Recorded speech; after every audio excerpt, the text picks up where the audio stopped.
જૂનાગઢની બાજુમાં આવેલું બિલખા ગામ અને ગામમાં એક દંપતી રહેતા હતા. તેનું નામ હતું શેઠ સગાળ શાહ અને તેના ધર્મપત્ની ચંગાવતી. અને તેને એકનો એક દીકરો હતો, તેનું નામ હતું છેલૈયો. અને આ દંપતીને એવું વ્રત હતું કે કોઈ પણ સાધુ સંત હોય ને તેને જમાડીને પછી પોતે જમવું. અને એવામાં ભગવાને પણ આ ભક્તની પરીક્ષા લેવાનું વિચાર્યું.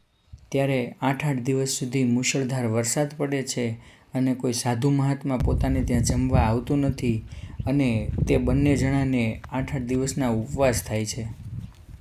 ત્યારે એક માણસ આવીને કહે છે કે શેઠ, આપણા ગામની પાદરમાં તળાવની બાજુમાં જૂના દેવાલય છે, તેની બાજુના વૃક્ષની નીચે એક મહાત્મા આવીને બેઠા છે. ત્યારે બંને પતિ પત્ની એ સાધુને લેવા આવે છે કે જ્યાં ભગવાન પોતે એક અઘોરીનું રૂપ ધારણ કરીને આવ્યા છે અને એ અઘોરીના શરીરમાં રુધિર અને પરુ વહે છે. અને પછી તેને ટોપલામાં બેસાડીને ઘરે લાવે છે અને તેને જળથી સ્નાન કરાવે છે. ત્યાર પછી તેને જમવા માટે થાળ આપે છે. ત્યારે તે અઘોરી કહે, અમે તો પરમાટીના ખાનારા છીએ. અને ત્યાર પછી કહ્યું કે મારે તો નાના બાળકનું માંસ ખાવું છે. તમારા ઘરમાં કોઈ નાનું બાળક ખરું?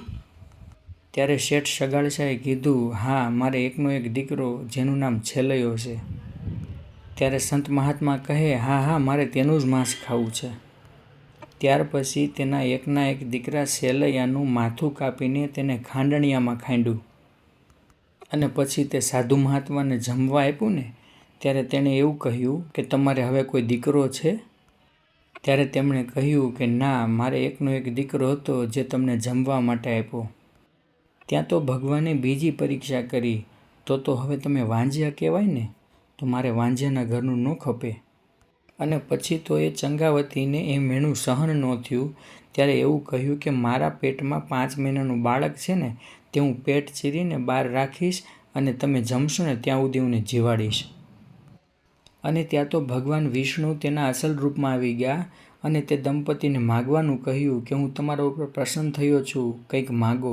ત્યારે તે દંપતીએ એવું માગ્યું કે હે પ્રભુ, તમે અમારી પરીક્ષા કરીને તેવી કોઈની ના કરશો. હાલમાં પણ આ ધામની અંદર જૂના દેવાલય અને ખાંડણીયું પણ પ્રસાદીનું છે.